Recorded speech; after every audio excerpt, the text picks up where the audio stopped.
Hi, my name's Akira Simone, and here are some theories I have for the final ending of Stranger Things.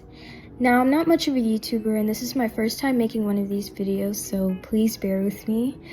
I've been annoyingly obsessed with Stranger Things ever since I was 9 years old, currently 17, almost 18, and the series is sadly coming to an end. I've always enjoyed analyzing and making theories towards my favorite sci-fi shows and movies, so I decided to come on here and share my thoughts and ideas. In this video, I will be discussing Henry Creel's background, Vecna's plan with all the children, and how it all connects to an insane creature called the Thessalhydra. Warning, this video will contain spoilers to Stranger Things Season 5, Volume 1, so if you have not watched it yet and you don't want to get spoiled, please click off. There are 5 different sections I'll be going through in this video, so here are some timestamps if you want to just cut to a certain part. Before we get into the Thessalhydras and Tesseracts and wormholes, we need to address Henry's background because a lot of his plan is shaped by his trauma. Henry used to be a very normal kid before he turned into what we know of him today as Vecna. In July, I went to see Stranger Things The First Shadow play in New York, which explains his background entirely and plays a huge part of Season 5. The Creel family used to live in Rachel, Nevada in 1953. Henry liked adventuring through caves with a toy spyglass, which later becomes important when Holly explores Vecna's mindscape. One day, while Henry was in these caves, he stumbles upon a box containing mind flare particles. This box was stolen by a Russian spy that was working with Dr. Brenner. During his escape, he dropped it in the cave and passed away due to exhaustion.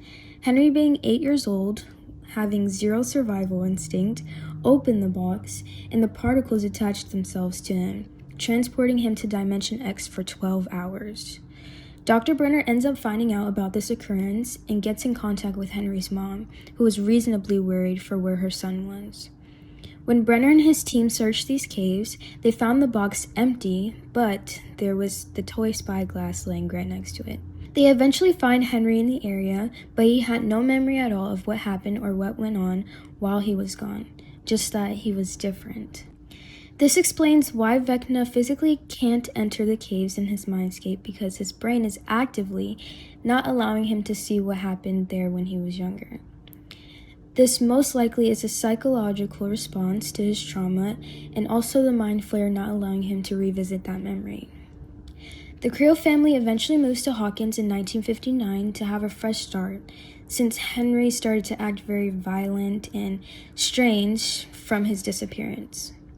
Henry's mom stays in contact with Brenner for help, so the move was suggested by Brenner himself to also keep Henry close and experiment on him.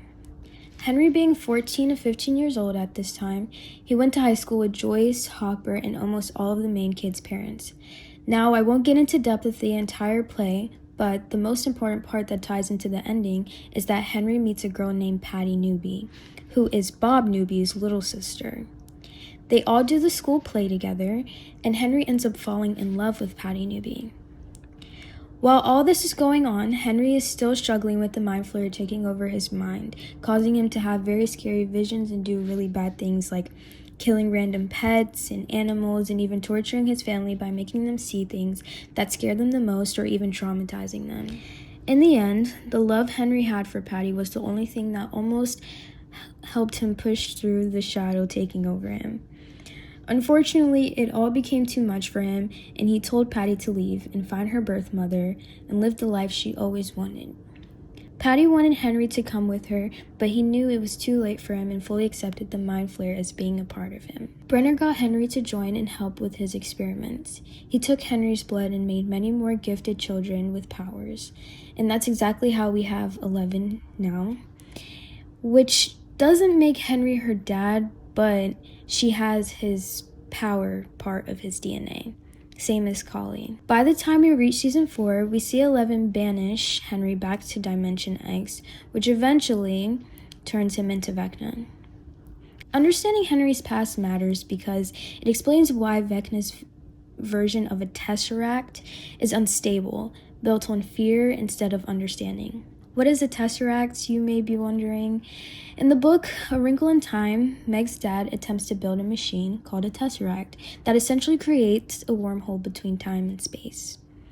In Stranger Things, Vecna is actually attempting to create something very similar.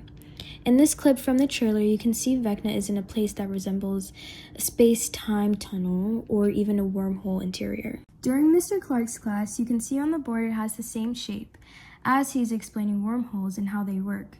After all these seasons, we know Mr. Clark's lessons are always connected to the paranormal things going on in Hawkins. The vision that Will paints on the wall is also the same shape. He shows that he saw Holly stuck there and other children too. Now, I've done my research on wormholes in space, and it actually makes complete sense of what Vecna is doing with all of the children. The place that Vecna is keeping all the kids isn't used as a prison, but more of an engine room.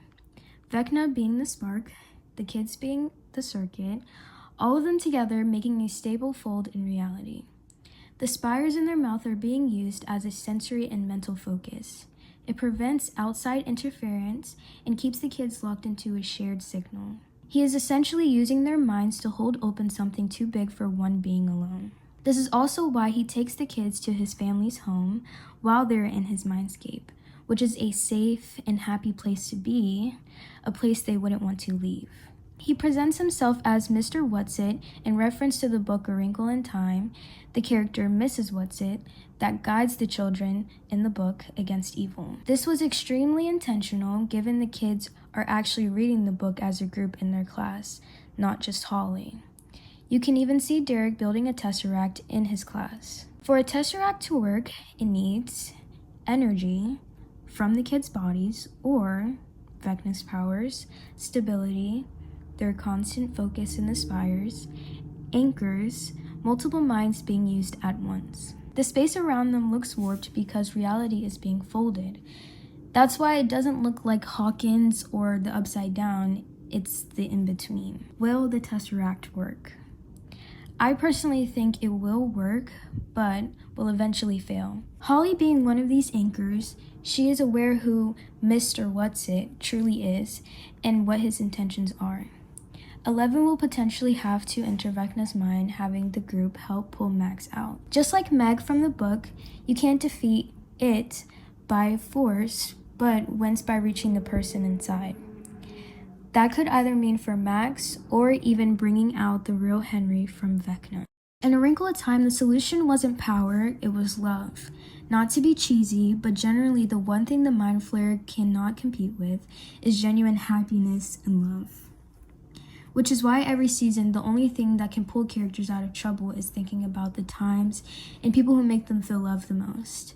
The Mind Flayer, like it, feeds on fear, isolation, and weakness. It can't compete with genuine connection. That's why 11 reaches Billy by reminding him of his mother.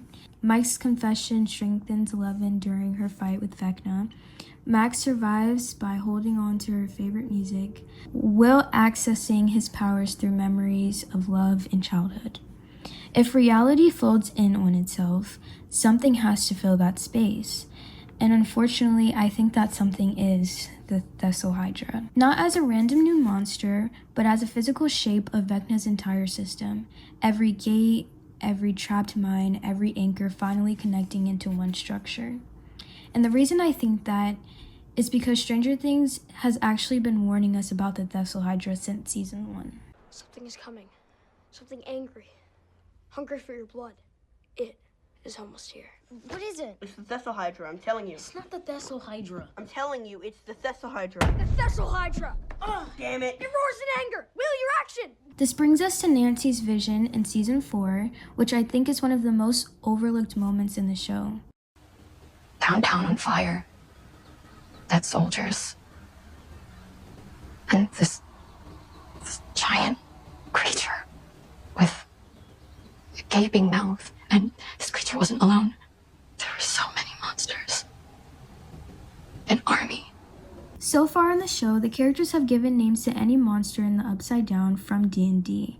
But since Nancy talks to the creature as if she's never seen it before, it tells me it has to be something new and something terrifying. If Vecna's Tesseract is a fold in reality, then the Thessalhydra wouldn't need claws or weapons. Its mouth is the wormhole. Which could be why, when we see Vecna in his Tesseract engine room, there seems to be teeth surrounding him. Mechanically, and D&D, you can't just kill a Thessalhydra with weapons.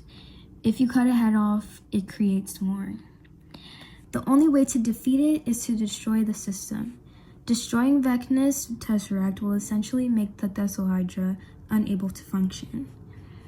In the end, I think the characters will save the day the way they always do, not by brute force, but with smart coordination plans, and this time it won't just be 11, we also have Collie and Will, whose abilities are finally fully realized. If you made it this far, thank you for listening to me overanalyze a show I love so much. I'm genuinely going to cry watching the finale.